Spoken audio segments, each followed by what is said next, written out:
It doesn't matter if it's a dry heat. Can we just get like a giant ice cube from space and drop it on the Earth to cool us down? Like, is that a thing? You mean apocalypse comet?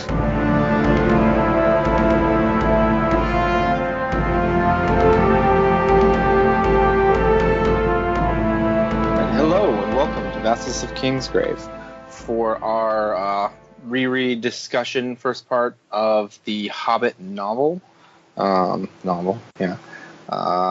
So I'll be your host. My name is Adam, also known as Drownedsnow on the forums. And with me, I'm joined today by Matt. Hey, what's up? It's Varley on the forums. Nadia. Hi, everyone. This is Nadia. And Drew. This is Drew, Wargasm on the forums. And we might be joined by a couple people later on. We'll see. All right. So I thought we should just get started with just general impressions of the book as a whole, like reading experience. When did you first read it? That sort of thing. How about Matt? You want to go first? Yeah, sure. I can't even remember when I first read it. I might have been like 8 or 9 years old. It hit me like as a good book, and my parents actually bought me the Lord of the Rings trilogy afterwards, which took me like another year to actually read because it was a lot denser, obviously. It's very refreshing to revisit The Hobbit every now and then. I forget how much of a children's book this actually is, and the voice is completely different from like the Silmarillion or Lord of the Rings. But it was my first taste of Middle Earth, and I have The Hobbit to thank for that. Awesome. I think we all do, right? Nadia, how about you? I came to Hobbit and Lord of the Rings pretty late. I was introduced to Harry Potter actually, and I sort of raced through the 4 books that were released at the time. But then there was this long wait for Order of the Phoenix, and I needed more like fantasy literature. So somebody told me about The Hobbit and Lord of the Rings. So I started with The Hobbit actually, and then I went on to Lord of the Rings. And I was I don't know, 16 maybe at the time, so not that old, but still. So I really enjoyed it. But I haven't read it in years and years. So most of what I remember was from the movies. So reading it this time was like reading a completely different book. Oh yeah, it is kind of like a completely different story in some ways. Exactly. It's so different from the movies. Which I think is a good thing. Oh, for sure. Yeah. The movies are. I mean, to be fair, the movies, brought some scenes to life very well, that you've always wanted to see. But they introduce sort of this tension in every single scene, in every single situation that just isn't there in the books. And adding a little in is fine for adults, but I think there was just way too much of it. There was sort of this constant threat on their heads, right? Whereas Bilbo is sort of for 9 hours. Is a very optimistic person, right? So even if there is a threat, he won't feel it. But in the movies, it's overpowering in a way. Also, the movie really had like a Star Wars prequel issue where it's like, oh, we have to reintroduce every character from Lord of the Rings into this movie somehow. And how do we do that? And it just made it very awkward and clunky. And and make up some new ones and make up some side plots. And and make Radagast a fucking idiot. And I mean, some things make sense, like Elrod in this book, and just like the elves and everything. So you need to bring them more in line with what the movie audience is used to. I get that, but right, because they're pretty goofy in this show. Like they're all always singing and kind of like yeah, everybody's singing in this book all the time. Mm-hmm. Yeah. But then, to be fair, there are a lot of songs in Lord of the Rings too. Yeah, no, nothing wrong with the songs. But they're not like Trolley Lolly down in the valley kind of thing. The next full cast recording should just be, like album versions of these songs. We each cut a track. Drew, what about you? Let's see. I was given The Hobbit when I was like a little kid, and I remember like I had just started getting into fantasy stuff, and like it bothered me that Gollum's name was Gollum because I know what a golem is from D&D, but like I begrudgingly like kind of read through it, and then like later on as an adult, after I had finished all of Lord of the Rings and everything, I went back and read it again, and I really do like these books. I think they're great. I do have a little whenever they break the fourth wall and and talk down to, but then I realize it's for kids and everything, which is great. I did notice though in these that like they're not really good at giving names. Like in my chapter for the barrels and everything, like Thranduil never even gets mentioned in that thing. I had to, yeah. But other than that, I mean, it's just it's a very cute story. I like it. It's really like forward thinking. Like you gotta figure like Tolkien had this whole mythology because we get like even we get Gondolin references. Obviously just the ring itself. Like it seems like very very childish and like kind of and juvenile, but like it really sets in and like lives in this entire mythos that he created, right? I mean, it's very early days and all that, but still, yeah, it's surprising how well most of it does fit right in. I think in the preface it says somewhere that Tolkien went back and made a lot of changes to sort of have it in accordance with the rest of the universe. Yeah, there's I have the annotated version, and as you go through, like in the margins, they've got all kinds of different things. Like this line was, in this version, the line was this, then it was this, then So there were a fair amount of changes made to this kind of over the publishing period. But I don't know. I've always loved this book. I don't know. My introduction was probably, what was it, like second or third grade or something. They used to play the old like Rankin and Bass cartoon show, like when we had like a substitute or whatever. And so that got me to be like, I'll go read the book because we used to watch that all the time. And like it's kind of those are kind of terrible, but whatever. And I really enjoyed it. So I didn't read Lord of the Rings like for a long time. I was aware of it. Not until the movies came out and I saw them. I don't know why, I just never got to it. And so I saw Fellowship of the Ring.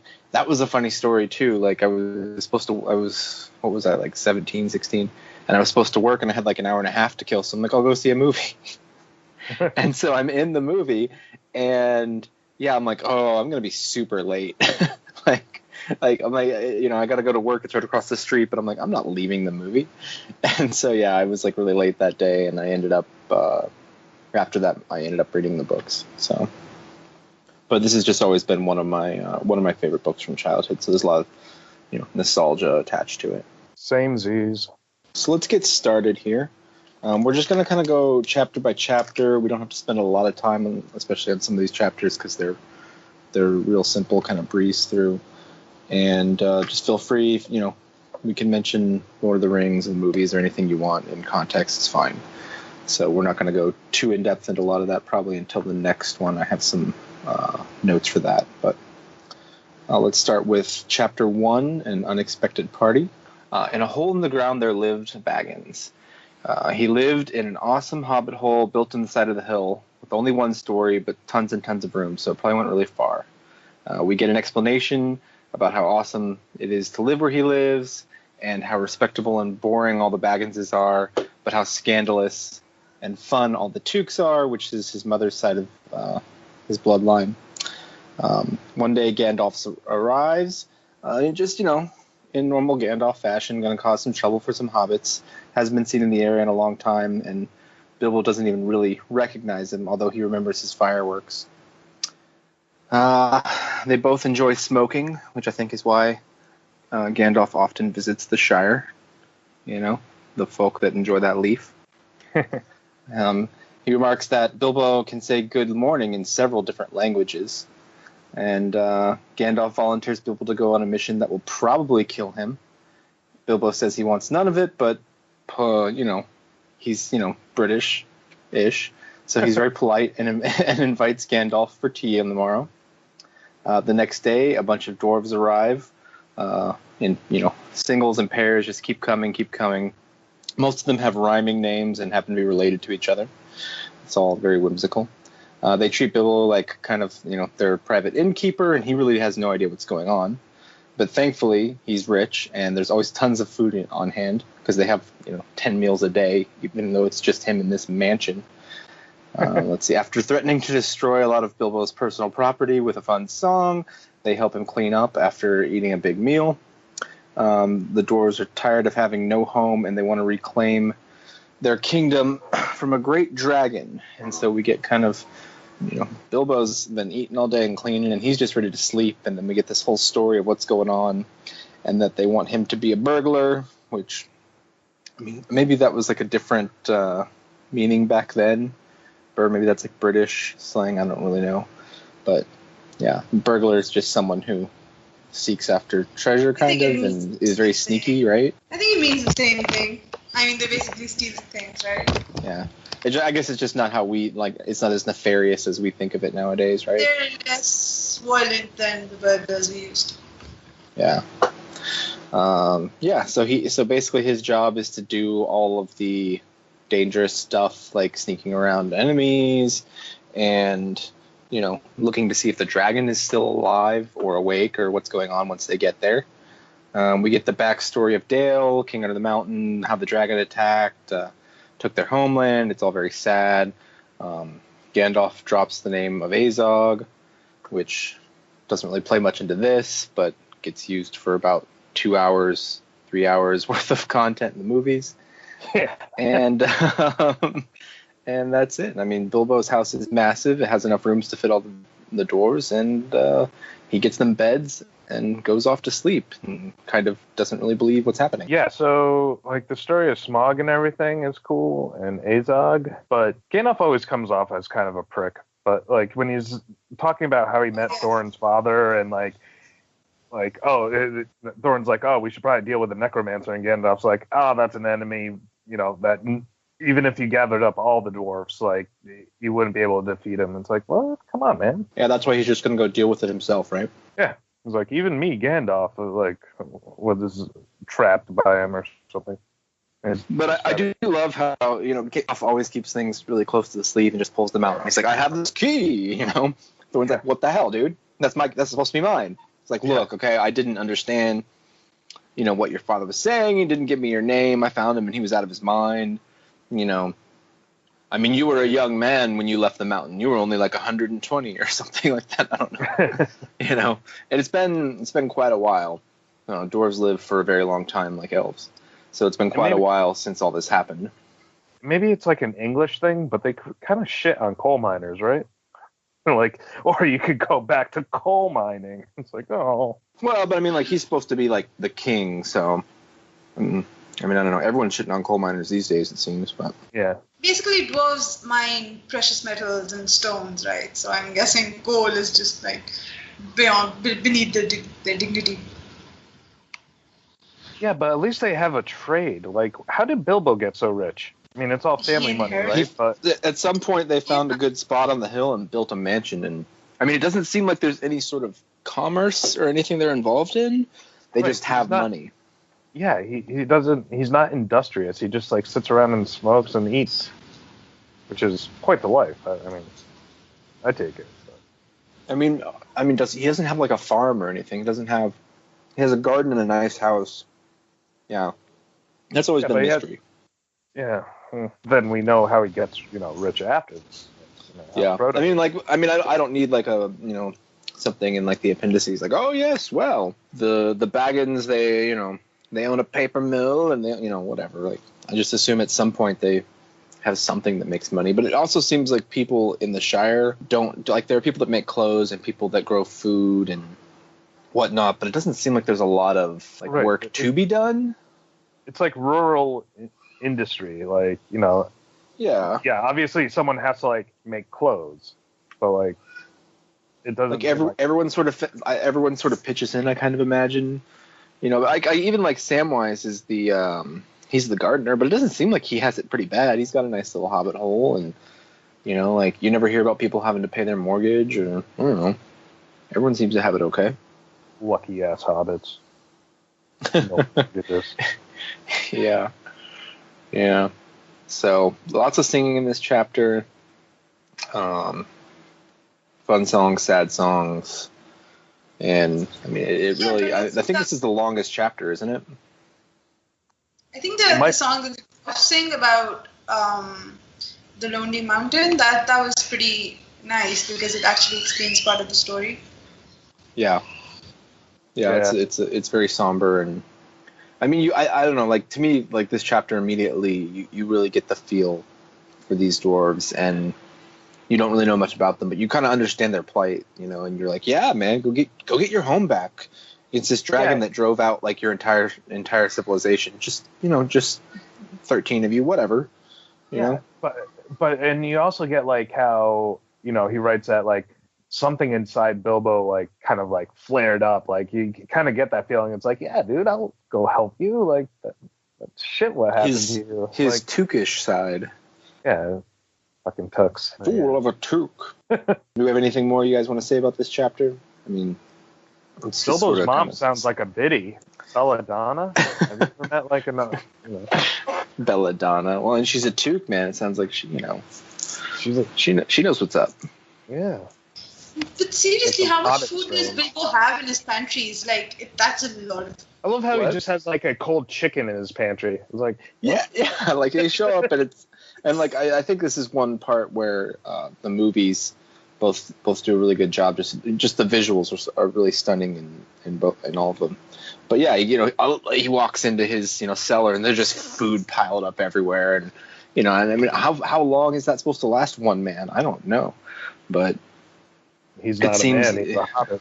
A hobbit, yeah, it's like one child basically. How much? And they eat so much food. I don't know. What did they say in Lord of the Rings? Like 8 meals a day when they can get it, or something like that. I feel like they eat so many meals because they're small and they have small stomachs, so they have to, they have to just eat all day. They get full really quick. Maybe, I don't know. I like in Lord of the Rings too when when they eat the dainties after like stuffing themselves to like fill in the corners, they call it.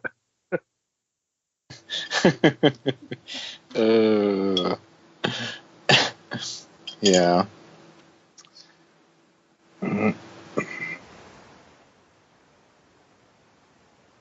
So we get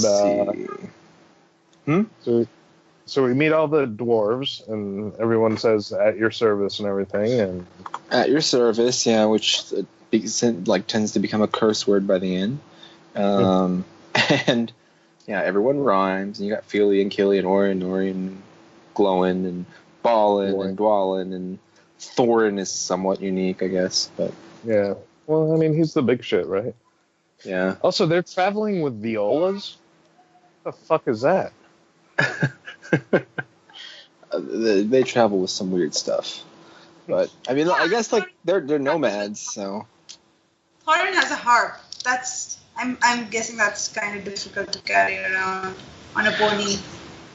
Yeah, I mean, they have like the flutes and the drum. It's like okay, and then like they're like, oh, go get the violas. It's like what? Those are like almost the size of cellos. They're like kind of miniature cellos.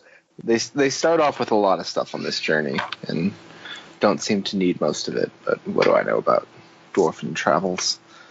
I mean, again, like they're nomads. Like they don't speak of like, well, I've got a vacation home where I've got all my stuff. Or it seems like what they have is what they have on hand. They stay someplace for a little bit and then just leave it all behind and move on. And now they're on their quest back home. Aren't they like journeymen over in like the Blue Mountains or something? Not the Iron Mountains, because that's where what's his name? His cousin Dane. Is Dane the leader of the Iron Mountain dwarves? Yeah. Yeah, Dane is like Thorin's cousin, so I'm guessing closely related. And which is interesting because he seems to hold like a more prominent role, right?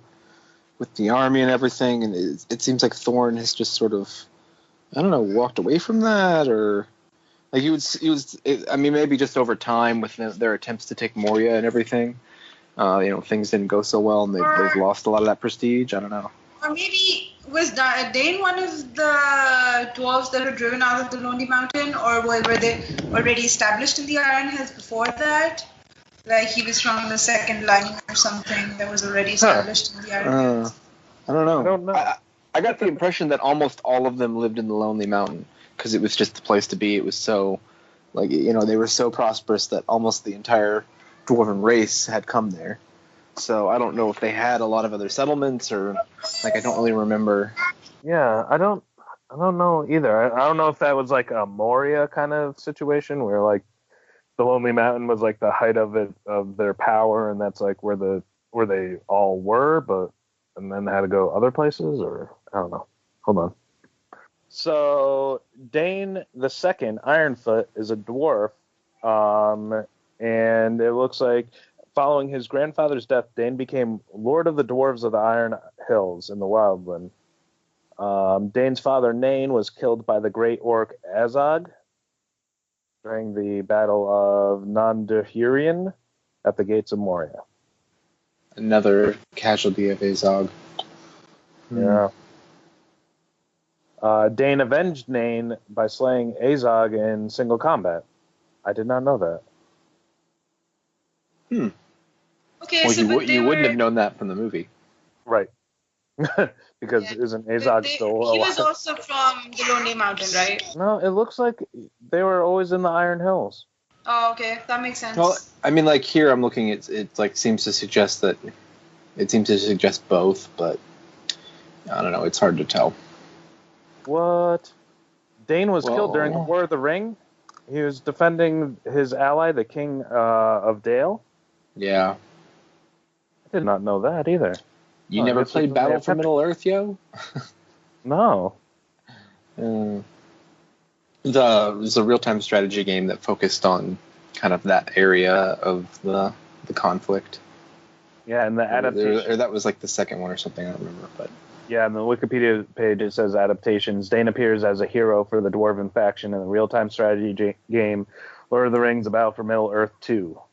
Yeah, and he's pretty badass. So nice. Yep, and he's a direct descendant of the first Durin, and there's like 8 Durins. I don't even know. There's so many of them. Yeah. Yeah. Or no, his son is Durin the 7th. His grandson, I think. Yeah. So, anyway. Okay, so what I understand is he was always in the Iron Hills. So yeah. Yeah, I think so. Why he had so many dwarves. Yeah, and they just kind of. I mean, like there was no time. Like once the dragon came, there wouldn't have been time for help or anything. So. You know, by the time word got there, it would have been like word's coming and the refugees are coming to you, and they maintained their settlement or whatever. Smaug has wings, where Galrung did not have wings. But I don't know. I want to talk about this when we get to the last chapter, the last few chapters. But I'm not sure if Smaug does have wings. Oh, he definitely has wings. He flew in. They say that. Wings, but I get the feeling that he can't fly. It's weird. We can discuss that later. Okay. Yeah, and I mean, like, whether he's like a wyvern or whether, I mean, like, the art, even Tolkien's actual art, I think, depicts him both ways. So. Right. Well, even on the map, doesn't he have wings on the map? Yeah. Oh, yeah, there are certain instances where he is flying, but then... But it seems like in the past he didn't have wings, right? Was that on the Silmarillion cast? Did they talk about this at some point? Yes, because we thought Glaurung had wings, and then it turned out he didn't, and there's a new race of dragons that were able to fly. And as far as nerd cred goes, we lost a lot. Well, it's okay. I don't think anyone will hold it against you. You also gained a lot on those, so... Yeah, we read the Silmarillion. I know, right? And I read it vicariously through you. So there we go. let's move on to chapter 2. All right. So chapter 2 is roast mutton. So the next morning, Bilbo wakes and finds that everyone is gone, but he's got all the mess to clean the dwarves have made, and he kind of imagines that it was all a dream except for the evidence of all the people still there. He spends all morning cleaning up and is about to have second breakfast when Gandalf shows up. And it's like, what are you doing, bro? Everyone's almost out of the Shire. Like, you got to get going. And so Bilbo rushes to catch up, and they have a travel log when they travel for weeks at least. It doesn't really say exactly how long, but they're on the road for quite a while, and Bilbo just wishes he was back in his sweet mansion because obviously nothing cool has happened, and his mansion is awesome. And he tends to do this throughout the book. He just sort of misses home all the time when he's not doing something cool, or when he's in danger. One night, the weather turns, and the group is looking for shelter when Gandalf has disappeared, because of course he does. That's a classic Gandalf move. They spot some firelight in the distance, but the dwarves are too chicken shit to check it out, so they're like, Bilbo, that's your job. And they send him in to look. And so he goes in thinking maybe he can steal something from these, honest travelers or whoever they are. But as he gets closer, he realizes that it's 3 trolls sitting around a fire waiting to murder anyone who comes along. The trolls are complaining how it's been too long since they've murdered someone. And Bilbo gets up the nerve to try and pickpocket something because they have giant pockets and, whatever. He's never done this, but he figures, anyone can pickpocket a troll, I guess. This does not go well. The trolls capture him, and they're a little confused by what he is because they've never heard of a burrow hobbit. The fight over who gets to eat Bilbo gets quite heated, and in the confusion, he manages to slip free, just in time for the dwarves to show up and get captured one by one. The trolls are smart enough to realize that there are more of them coming because Bilbo said that there was, what did he say? Like there was none and many or something of the people in his company. So no burrow hobbits, but lots of these here trolls. I like how they're Cockney trolls. They're like, "Hey, who are you? Blimey, bet! Look what I got." Yeah, well, they got that troll accent. And also trolls despise the sight of dwarves that are not cooked and ready to eat. They It's like really offensive to them. So I feel like Thorne and company were just not being sensitive to that, and maybe should have stayed away. So anyway. And this is one of those chapters that in my head is always goes on. It's always way longer and this a lot more involved, but it really isn't. They're all talking, and then there's a strange voice that kind of mimics each of their voices in turn and gets them arguing. And as they tell us before this happens, Gandalf has appeared just in time, and he's the one doing all this. And he just stalls them long enough for the day to come, because day turns trolls into stone, which is weird. That's a big weakness. It's like aliens invading a planet full of water and you're allergic to rain. Anyway, was that a Signs reference? That was a Signs reference, yeah. Oh, so we've already hit that part of the podcast. that's always the early part of the podcast for me. And so he said, "Don't take you all," and they turn to stone, and all is well. Although as a powerful wizard, he probably should have been able to deal with 3 trolls, but I don't know. In this book, Gandalf is not quite what he becomes, Yeah. I mean, he's throwing flaming pine cones at people. Yeah. Yeah. Really leaves a lot to be desired. The powerful magics are not quite the same. Anyway, they find the small cave that the trolls have nearby that I guess they just live in all day, and that's where they sleep, and they come out at night to eat people. And it's full of, treasure and booty and various things from all the people they've eaten over the years and years. And apparently no one in the land has done anything about this. People just go disappearing, and they just assume it's a serial killer, I guess. I don't know.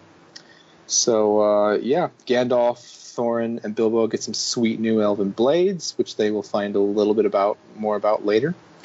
And Gandalf explains that he was off scouting ahead because he got bored, I guess, and ran into some elves who were really afraid of the trolls that were nearby, because elves are afraid of trolls, I guess, now. And so he was like, I gotta run back and check on my bros. And that's it.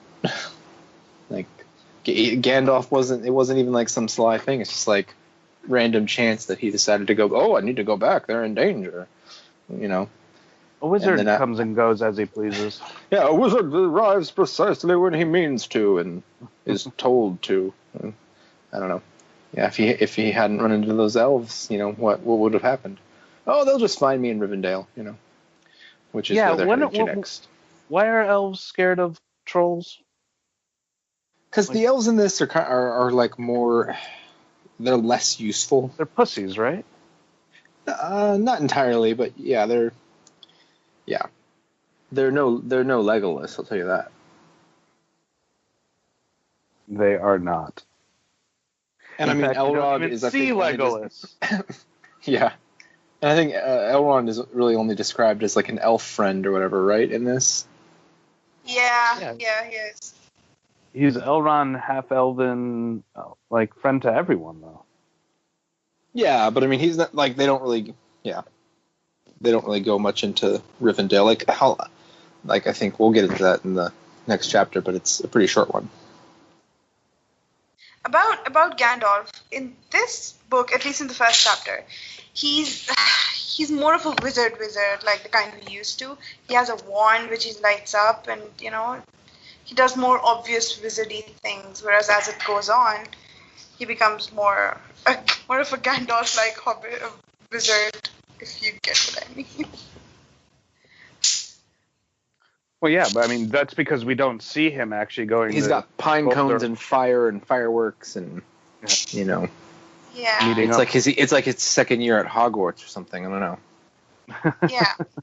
But then in Lord of the Rings, it's a much less obvious kind of magic. Yeah, it's much less obvious, but he's also able to do a lot more, if that makes sense. Yeah. But I mean, this is like one of those classic scenes, tricking the trolls and all that, and it's showed up in other ways and other media for years since this. And I mean, I guess you could say that about a lot of this book and just Tolkien's work in general, like Dungeons and Dragons and a lot of the fantasy genre steals heavily from his work, just because it was one of the first major hits in that series. So. I feel like Tolkien uses punctuation very strangely. Like everything that Gandalf says is like an exclamation point afterwards. So you never know, like if he's like having a quiet moment or just like shouting everything. He's got a hearing problem and refuses to wear his ear horn. Yeah, we're going to the Lonely Mountain now. As I was saying, I met two of Elrond's people. Well, that's why he always disappears because he's just too loud and he's like, oh, I don't want to get them caught. Someone's going to hear me a mile away. Can't just be like, you shall not pass. If only. That's what I'm saying is like looking at this, like what comes on later in the world is like he could have just stepped in and been like, okay, Right. Like, oh, you're no Witch King of Angmar, but I'm scared of you. Like a couple of trolls be like, oh look, I've got a spell that creates sunlight and you're all stone. Like I don't know. Yeah. Like feels like he should be able to do that here, but it hey, this works out. This works out fine. Hey, Drew. Hello. So we were just talking about the trolls turning to stone and Gandalf's kind of lack of magic in this scene. Yeah, it's light magic. And you gotta use the sun. He's just like, yeah, I can wait for dawn. Like, I'm not gonna use my powers unless I need to, because that drains me. Right. That's kind of what it feels like. Is he just was like, I can get away with doing this. Yeah, lazy. Yeah, it works. I mean, Gandalf is one of the most lazy characters in all of Tolkien's work. Let's be honest. Yeah, I mean, it's kind of like like people that could predict eclipses and then like using that as like a show of magic. Right. Yeah. Stand here. Stand right here. Just and look there. Okay. Yeah. In 3 days, I'm gonna block out the sun. Yeah. You've angered me, so block out the sun in an hour and a half. Anyway. Yeah. So, do we have anything else to say about this chapter? Let's move on to chapter 3 then. And I believe you have that for us, Nadia. Yep. Okay. So where was that? Okay. So chapter 3, a short rest. Thorin and company continue their journey towards the Misty Mountains. Gandalf is looking for a very particular path, and when they ask him, he tells them that they are making for Rivendell, where they are expected. When they reach the secret valley, they are met by elves who sing a very ridiculous song and lead them to the lost Homely house. The company rests there for 14 days. The master of the house is Elrond, who knows runes of all kinds. He looks at the swords from the troll horde and tells them that they were forged in Gondolin long ago. Thorin's blade is Orcrist, Goblin Cleaver, a famous sword. Gandalf's is Glamdring, Forehammer, which once belonged to the King of Gondolin himself. He also looks at Thorin's map and finds the moon letters, secret letters which can only be read under the same moon as the day they were written, and miraculously, it is the same moon under which they were written, which tell them how to find the secret entrance into the Lonely Mountain. The next day, they leave Rivendell refreshed and ready for more adventure. That's it. Yeah. So it's a very short chapter. The elves are just the elves are a sort of caricature of the elves in Lord of the Rings. Yeah, they're interesting and brief. We'll put it that way. Yeah. So I've always thought, I mean, like, this is obviously basically just to set up the moon letters thing. And I've always liked the backstory that we get on the blades here. It's like very simple, but also kind of deep. You know, oh, these are, these goblin killing, blades that were made by the elves a long time ago. And he just, like, he knows this, and they're able to tell. And like, I'm always curious, like, how did they get there? How long have they been there? That sort of thing. And then, of course, with Bilbo, it's like, well, that's just a knife, so it doesn't have a story. My note on this one is I love the name of Glamdring. It's one of the best sword names ever. Yeah. Yeah. Even Orcrist sounds really, I don't know, it sounds like what it means. Yeah. Yeah. I mean, Sounds like it's a a bit metal on the band. nose, but yeah. A little racist too. It's the faux hammer, like, ooh. Oh, It's a sword, but it's the faux hammer, like, damn. Yeah. And Gandalf is just like, gonna keep this. Yeah. Been looking for one of these. Yep. What was he using before? I don't know. Nothing. A stick. Yeah. His Stop. magic when he felt like it. Flaming pine cones. Flaming pine cones. Use The what you have sun. at hand, right? Yeah, the sun. That sounds like a shot of chartreuse. Yeah. So this is a nice little pit stop chapter, and we get some setup for later in the book, and we get, the cool little history of the blades, and moving on. So And the moon letters, I mean, it's amazing that they got there on the same day when... it's like so convenient. Exactly, I mean, you can tell it's a book. See, they say like it has to be on the same day that it was, that it was written, and that comes up later. But I don't necessarily. They also say it's kind of like on the same moon, sort of. So there might be a bit of a window for some of these. Like, some of them will work for a couple weeks of the year. Some of them will work for, yeah. So like some of them are less a pain in the butt, I guess. Isn't it always the same moon? Like, there's not a different moon. Oh, boy. It means that a different phase of the moon, like, is it, Yeah, it's how they tell the months. And do we have anything else to say about this chapter? not really. All right, so chapter 4, Overhill and Underhill. Okay, so Overhill and Underhill. Thanks to the advice of Elrond and the memory of Gandalf, the company takes the right path to a pass that will take them over the Misty Mountains. They're making good progress despite the cold until one day they meet a terrible thunderstorm. They manage to find shelter in a dry cave and bed down for the night. Bilbo has a nightmare and wakes from it to realize that some of it wasn't a dream at all. Bilbo shouts because he's seen a large crack open in the wall at the back of the cave, and he sees the ponies disappearing through it. And then out jump goblins who seize the dwarves and Bilbo. But Bilbo's shout has at least warned Gandalf, who kills a few of the goblins and evades capture. The dwarves and Bilbo are led to a great cavern where sits the Great Goblin. The Great Goblin demands to know what the company was doing on the goblin's front porch. Thorin tries to explain, but when his sword Orcrist is brought out, it enrages the goblins. The great goblin rushes at Thorin in a rage when suddenly the fire goes out and there's smoke everywhere and a sword flashes and kills the great goblin. It is Gandalf and he leads them away. Dory is carrying Bilbo. They try to run as fast as they can, but the goblins are just that much faster and they know the caves way better. They grab Dory from behind and Bilbo falls from his shoulders, hits his head, and doesn't remember anything else. Okay, that's it. Yeah, this is Gandalf's fault, right? Yeah, he was the one who looked around the cave and he couldn't find the crack. Yeah, he's the one that's like, beware of these caves. You sure you checked it well enough? And then, yeah, he's just like, all right, everybody go to sleep. Like, no one's upsetting watch. No one's kind of worried. Like, I don't know.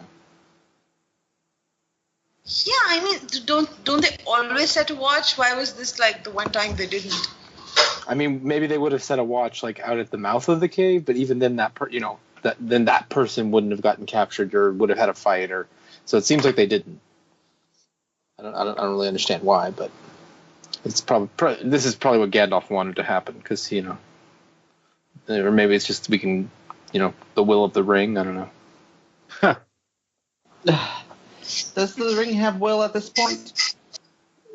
Not in this book so much. I mean, a little bit, but yeah. I mean, it basically finds Bilbo.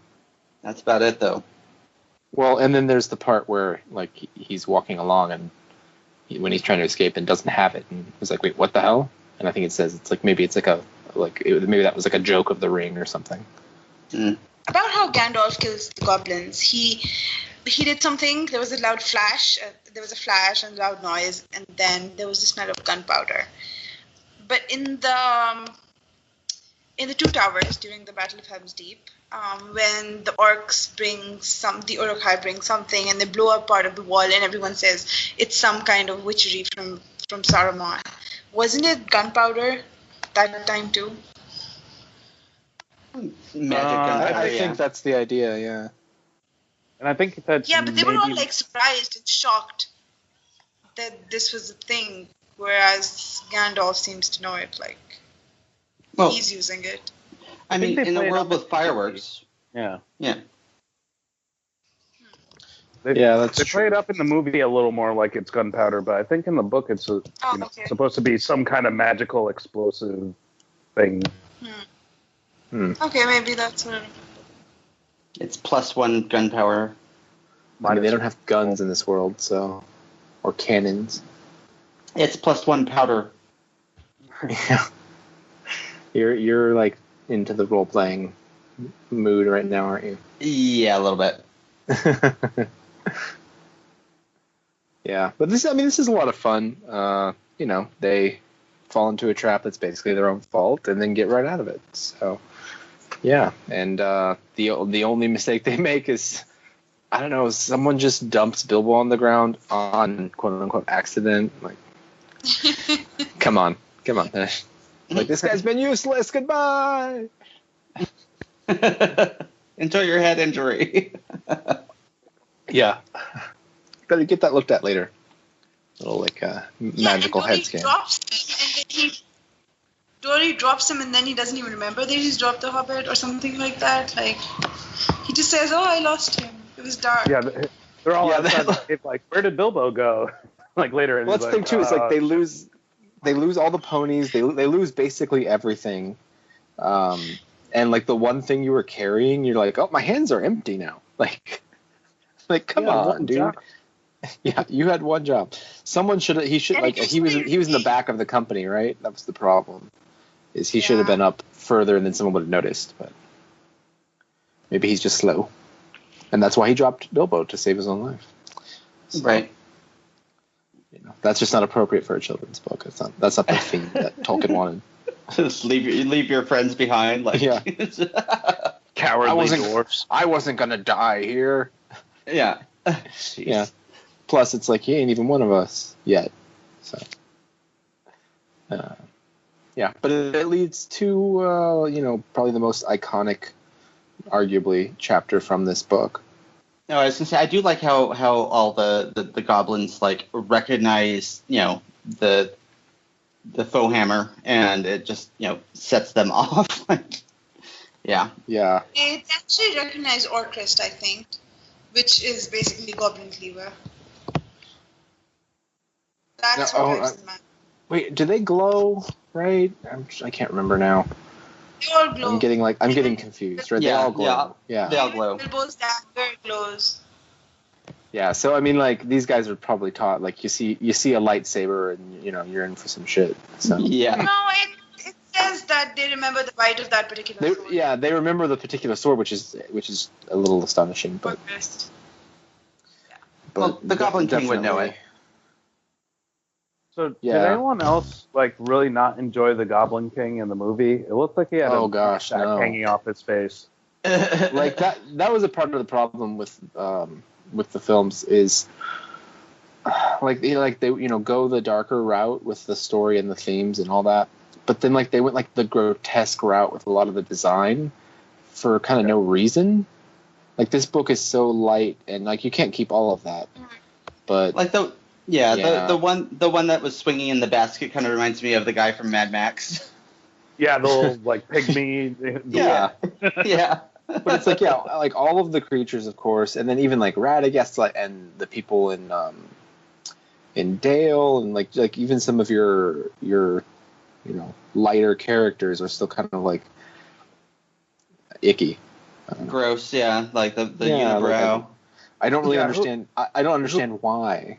Who was the cross-dresser like sycophant to the yeah. chief of Dale? Like that was just unnecessary, No. right? Is that Alfred or?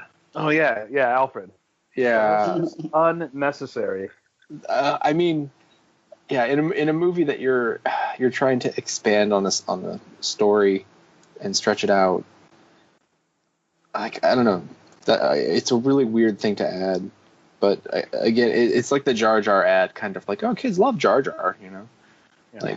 like oh, everyone's gonna love this guy. Like no. Not at all. Okay, so we want to move on to Chapter 5? Varley has Chapter 5 for us. Riddles in the Dark. All right, Riddles in the Dark. So Bilbo wakes up, and he opens his eyes and thinks that maybe he didn't open his eyes because it's so dark, he can't see anything anyway. And he meets Gollum. Gollum is named after the sound that he makes when he's clearing his throat or choking. I'm not exactly sure, like, if it's a cough or what's going on. But, so Gollum wants to eat Bilbo, and Bilbo doesn't want to be eaten, and so they make a bargain and play a riddling game.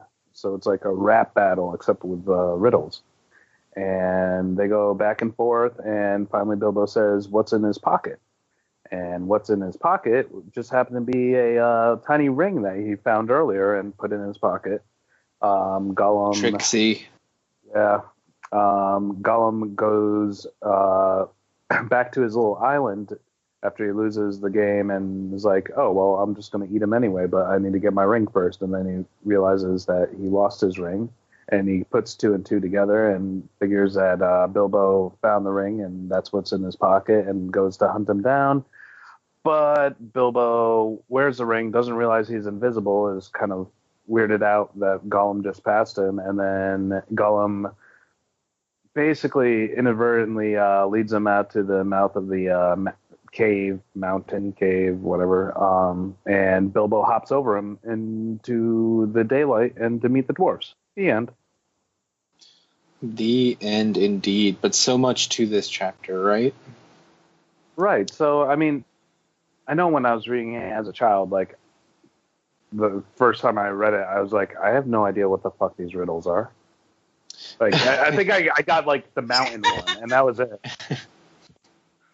Yeah. Like they're fairly common, at least they are now. I don't know back then. Right, and the narrator's like, and of course you know the answer to this one. I'm like, no, I don't. Yeah, you were like, no? Like, I'm 10. To Gollum, he doesn't... It was a question, not a riddle. It's so sad. Yeah, like, it's totally cheating, but that's Gollum's own fault for being like, hey, what, oh, man, what does he have? Like, Bilbo wasn't even really trying to ask that question. Don't they do that in one of the appendices of Lord of the Rings, where it's like all the like officials of the riddle game acknowledge that this wasn't really a riddle, but since Gollum tried to answer, like, he kind of doomed himself or something. But I like how the riddle game is like, ancient and noble, and even little assholes like Gollum know not to like go against it. But he Well, does until you anyway. lose, and then you're gonna come back with your magical ring and kill the Right. person. But yeah, it's like it's very like respected and like everyone respects the riddle game because we play that all the time, right, guys? Yeah. What's in my pocket? Is it your phone? Nope, that's in my hand. Well, I guess you get to eat me. Okay. That came out gross. Yeah. See, again, like Bilbo mentions that like he played a dangerous game or whatever, but what was like he wasn't gonna honor the rules either. If He's like, okay, you can eat me now.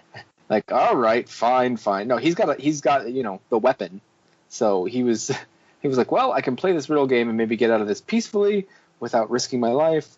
Or if I lose, I will just risk my life and kill him. So, I mean, what it boils down to really is that neither of them, either way, it was going to end up, badly. So, where do you figure he got the boat from? That's a good question. He would have had, I don't know, like, there's no use for a boat anywhere near there. There's not like a river or anything outside. There are no trees inside the mountain, so I mean, did he make it? Did he build it? Did he get wood and just build a boat down there? I don't know. I mean, does he even really need a boat? He could just swim. Well, it's cold water. You don't want to be completely submerged all the time. Well, he's got to go in there to get the fish, but like, didn't it say he like put the ring on to catch the fish? Like, except for it's pitch black, so what does it matter? Like. I don't know. Yeah, it is pitch black. Well, they say like he grabs blind fish and eats goblins too. Yeah, it's like the ring is really useful when he is making his way around through the tunnels where the goblins are. Like that's where it's a value to him. Down there, he's like no one comes down there and. I mean, I guess he can put the ring on and sneak up on them, but he could probably manage that anyway if someone came that way, right? Yeah, and don't they even say like the goblins like have some kind of fear of that area of the mountain because because people keep going and not returning. Larry went down to get some water and never came back. Like, yeah, where's Carl the Unforgiving? I haven't seen him in a while. I don't know, man. I don't know. He went to go get some water. Oh, Polly, you won't see Polly around here no more. Yeah. All right. Well, let's just move on to the next chapter, and we will try to get her back in. Okay, so after getting out of the cave and jumping over Gollum, Bilbo finds himself in the midst of the dwarves, and the dwarves are like, "Oh, what happened to him? I don't know. He's probably dead." But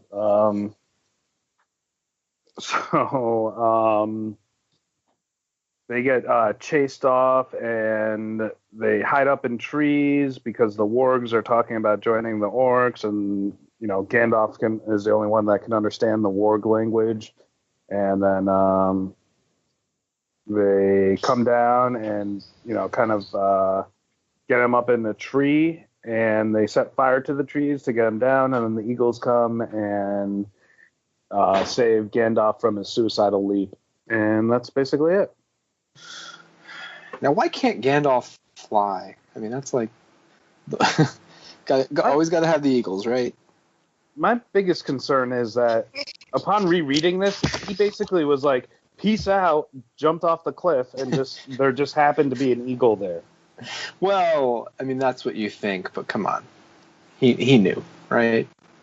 A wizard falls precisely when he means to. Yeah.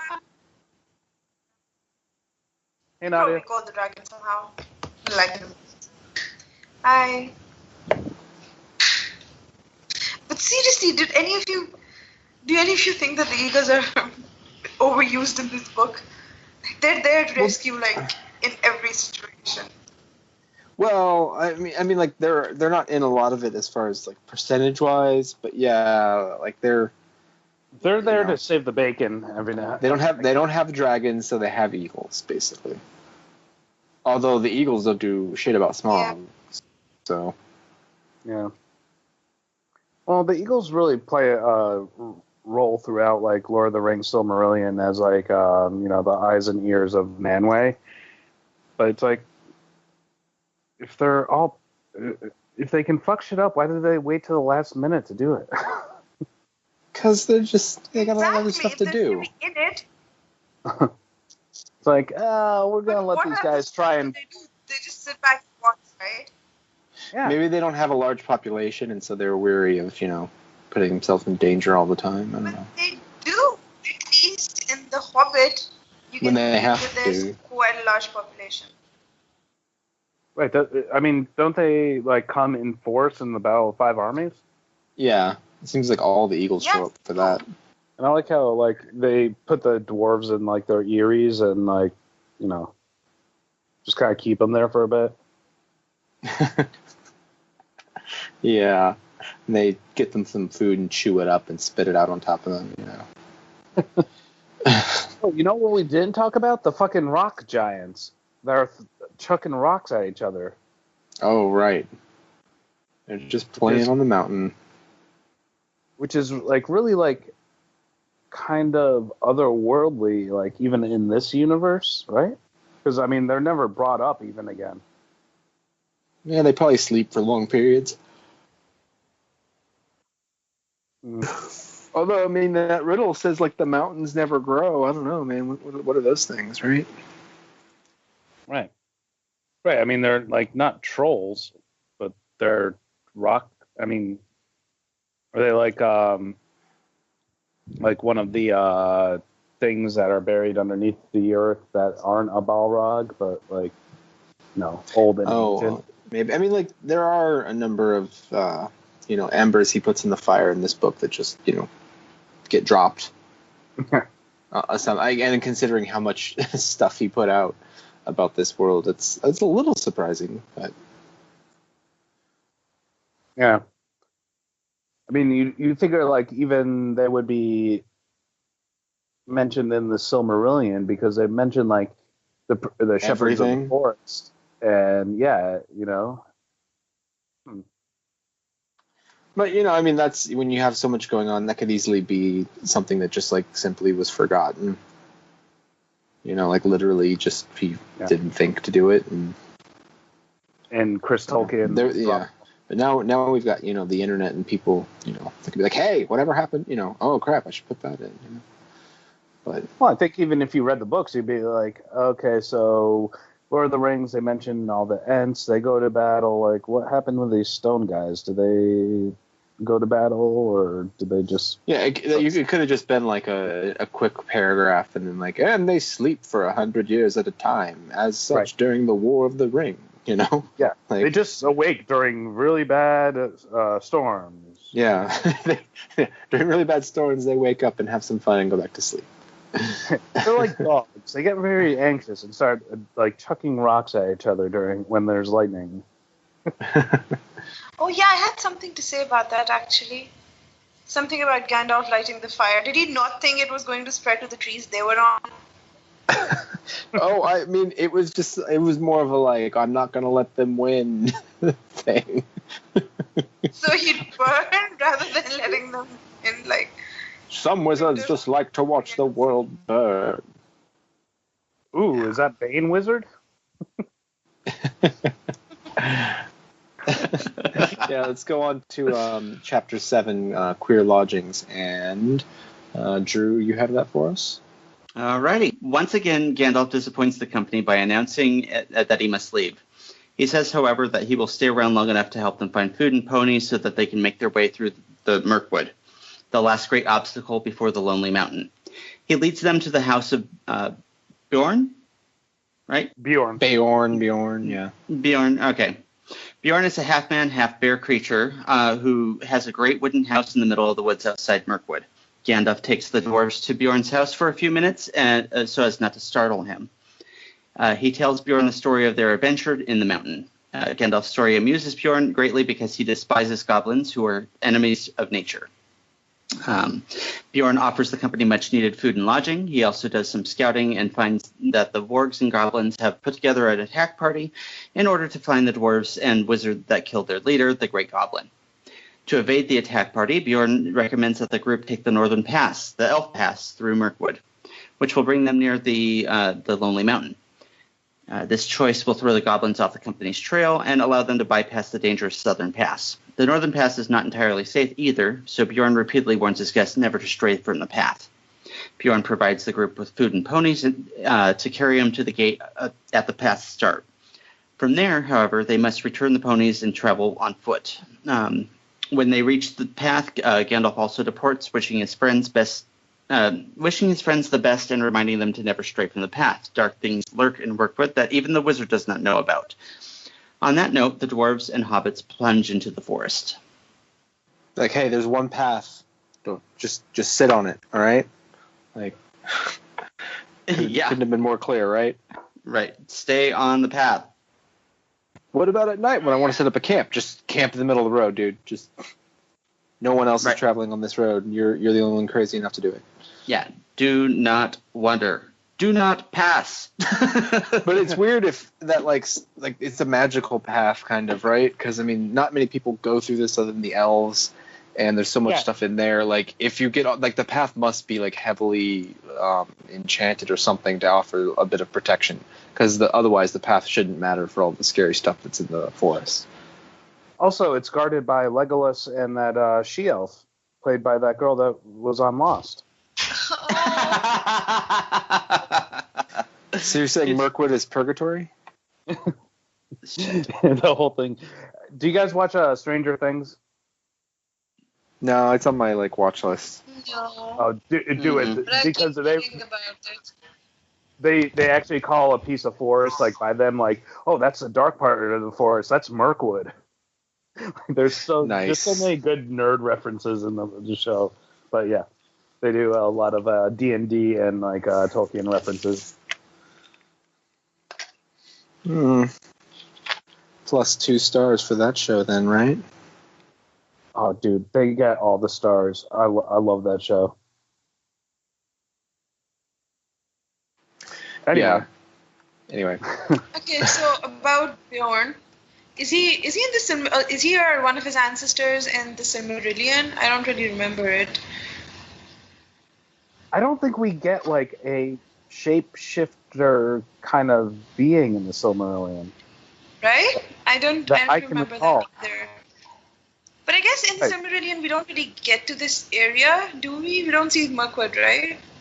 Well, the area used to be like something else entirely. Like the entire planet changes like 3 or 4 times. 3 times. Yeah.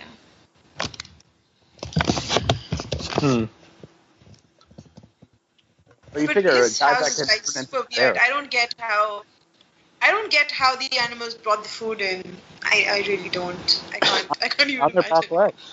How? Uh-oh. They're coming. Hide your stash. It's like that Skittles commercial with all the animals just coming in bringing the Skittles.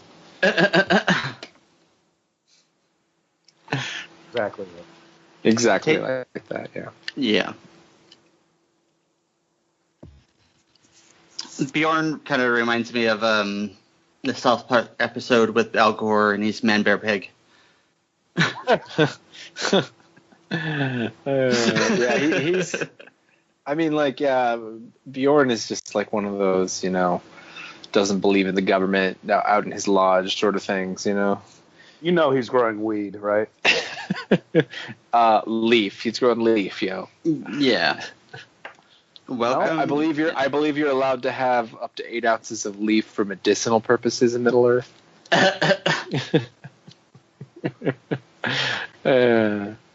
Yeah. We kid. Long bottom leaf means something completely different. Oh no. Neville?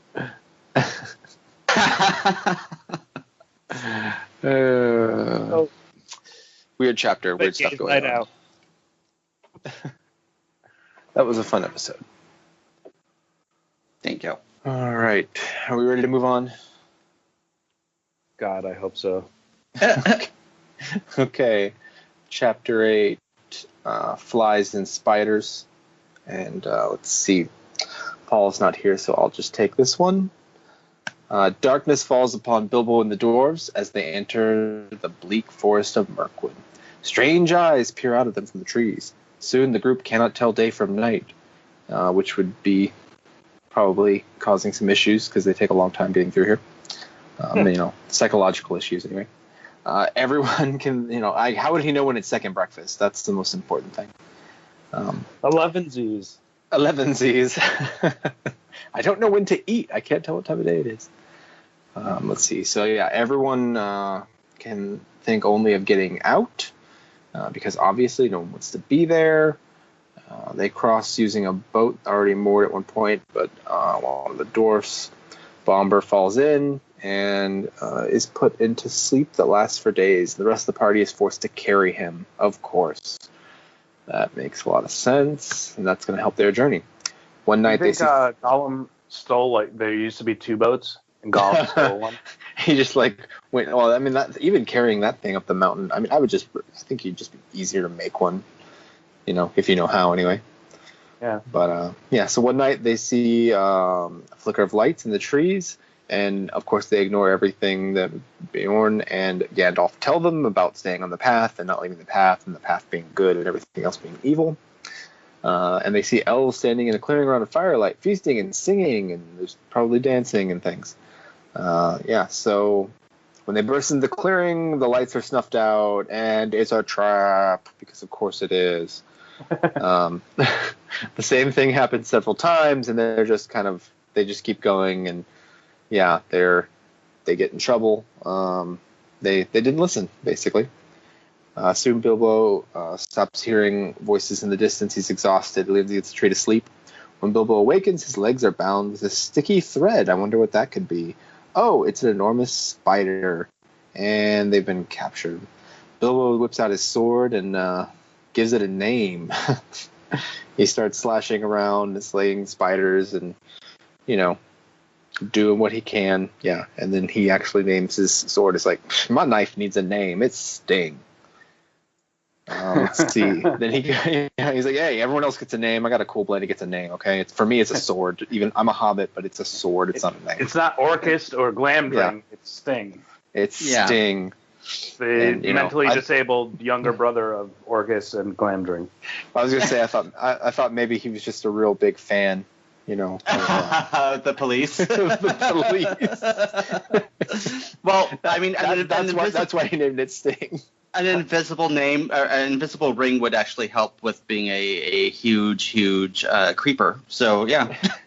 Yeah. Yeah, but he's a tantric creeper, right? Right. I'll be watching. He does it for hours and hours on it.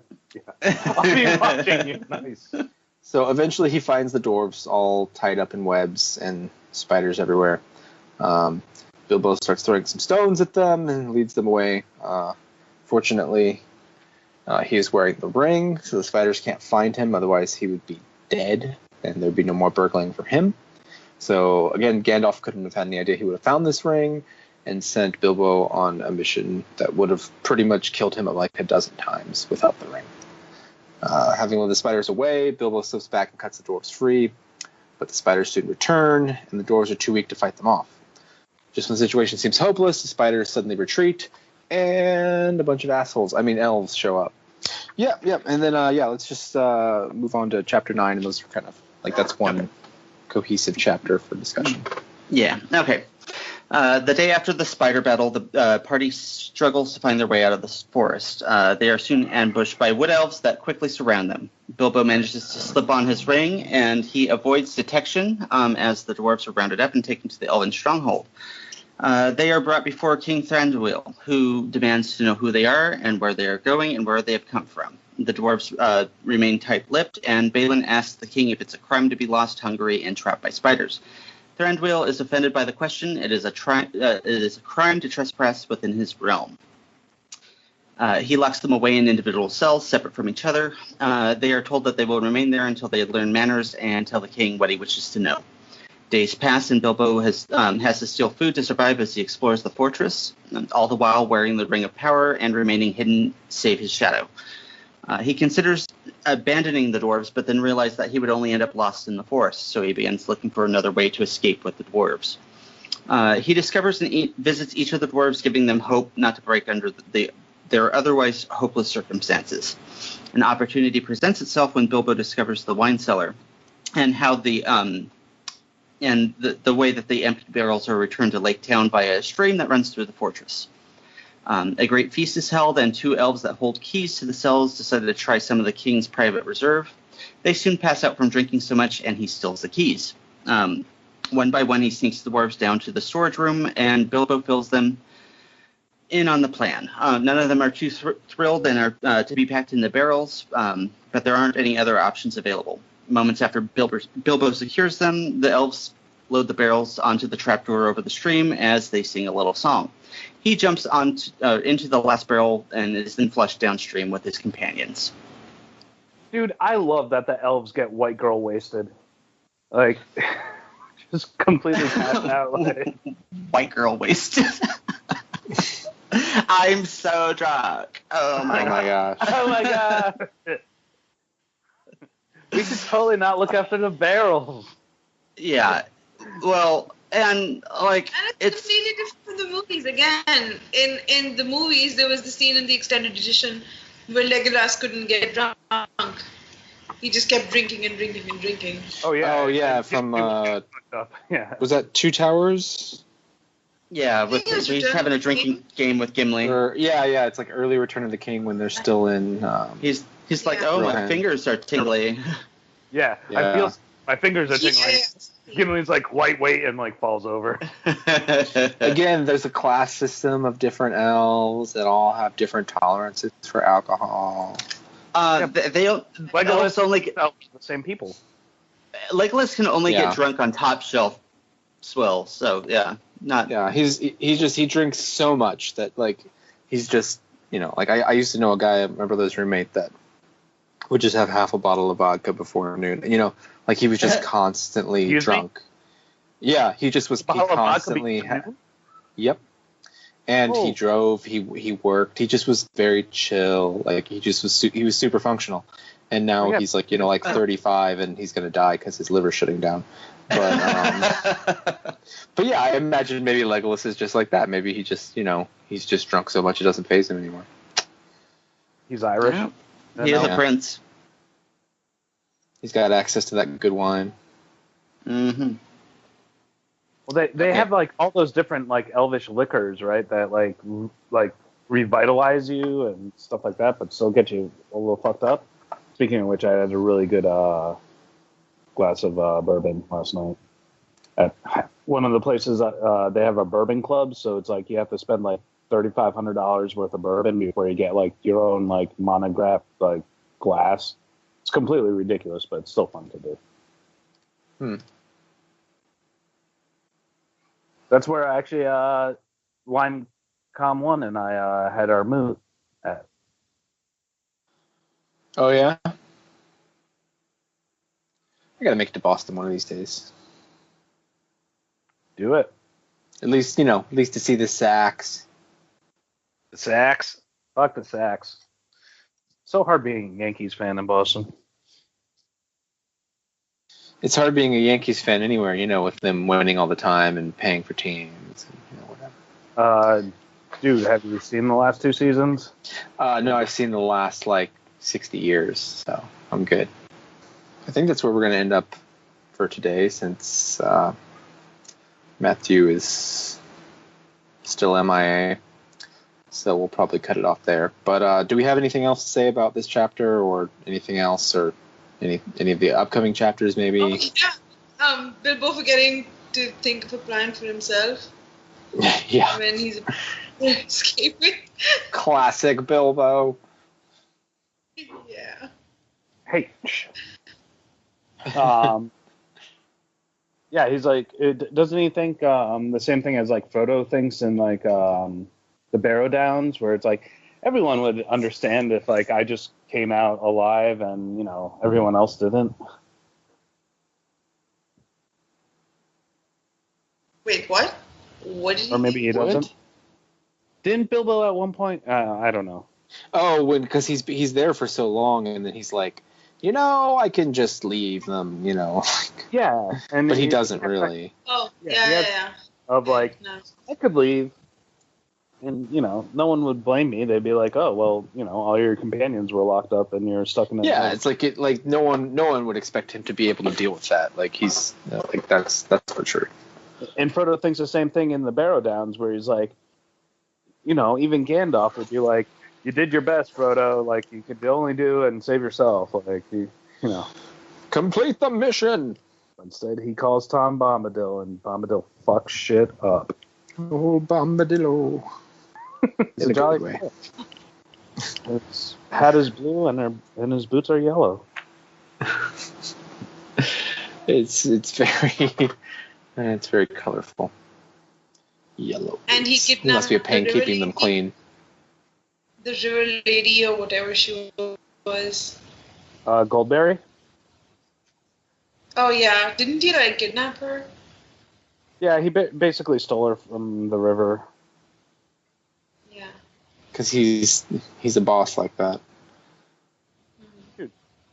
Homeboy comes skipping up with a blue hat and yellow boots. You basically fall over backwards, right? And yellow boots that never get dirty. How does he do it? He's also a clean fellow. I love how Drew just like slipped out unannounced. +5 invisibility points for him. Time to go back to being a maester. Yeah. So so we'll cut it off here, and then We can promise the listeners that we're only doing 2 parts and not 3 parts, right? Yeah. This is a So that'll be the end of part 1 of our Hobbit reread. Join us next time as we go through chapters 10 through 19, and it's just going to be a 2-part thing. That's all. I might add. I'm going to add a few characters, just a few things. It's just 2 parts. I swear, it's just going to be two parts. That's it. Yeah. I swear on my Peter Jackson. Yep, and I can edit this out if I change my mind. So anyway, thank you guys for joining me, and look forward to next time. Thanks, man. Thank you.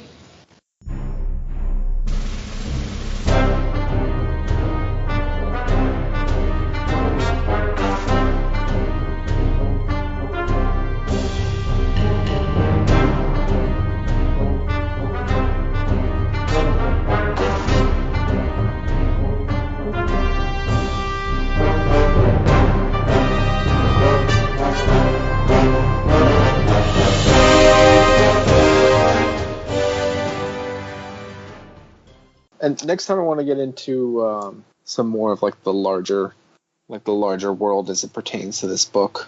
Like I know, like we did a bit of that, but it is like just what's going kind on of with the necromancer and shit.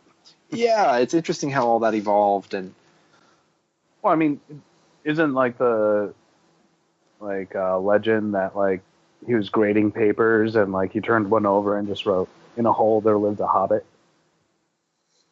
Yeah, something like that. I thought he started writing it when he was like in the trenches in World War One. He started writing these songs. That's just it. He had bits and pieces for a long time. Exactly. And he just sort of kept adding to it, and it was more just like mythology at that time. I thought he created the language first. Like before he went into Lord of the Rings, I know he had the language all created and stuff. Here, I don't think so. Yeah, I think he started with that song about Arendelle. Yeah, because he definitely did Arendelle's thing first, and it was based off of another like Norse song or something like that. But yeah, I think what he developed the language and then wanted to give a culture and history behind the language, and that's what like informed Lord of the Rings, The Hobbit, and The Silmarillion. Yeah, and I mean it's weird. Like it's one of those things where Tolkien, he was kind of not the first, but he was kind of the first big person in this genre, and he in many ways he was working backwards, which I mean like no one really does. You know, like he was so into the languages and the world building, and a lot of people they just like, I got this guy and this character and this story I want to tell, and then like, oh yeah, there's that country over there, and the map looks like this, and it does, you know, and then they kind of edit things to fit, and he kind of worked the other way, which was probably made it a lot easier for him in some ways. Yeah, and also like, I feel like that's how I would operate myself. Like that's easier for me.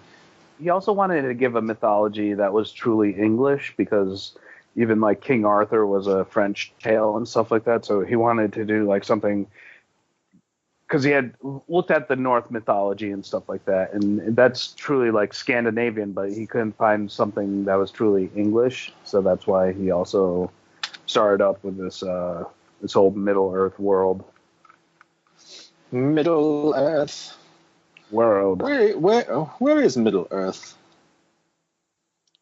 And Tolkien is the one who sort of used all these like elves, and basically an elf before Tolkien was a completely different thing. Yeah, well, and an even elf like was the way more of a fairy, like more like a woodland pixie sprite or or something, you know. Yep, Yeah, it was the little people and the fae, before even the way he spells like elves instead of elves with the F, and dwarves and things like that. People were like, this isn't how it's done, and now it's just how we do it. So, right, that's exactly right. And yeah, like dwarves were, and I think elves were also in North mythology. Dwarves for sure, but like they were completely different. Yeah, like the elves in North mythology are nothing like this. They're like a lot of them are like villainous creatures. Like elves and dwarves were like just meant to steal children and shit like that. Yeah. And I think like also I think like a lot of the old stories, like the term elf referred to a lot of different things now that we refer to as like specific like types of creatures. And snarks. The others take your summer snows. I could use summer snow. Yeah, me too. It's so hot. Fucking apartment is hot as balls. Oh. No, yeah. Someone had very strong feelings over Nadia camp. The wolves are howling. Yeah. That's my son. Oh, is it? Oh, that is your son? I was on mute. That was not one of my kids. All right, well, let's... Nadia's like, they know to keep quiet at House Nadia. No, they don't. Actually, they're just not around right now.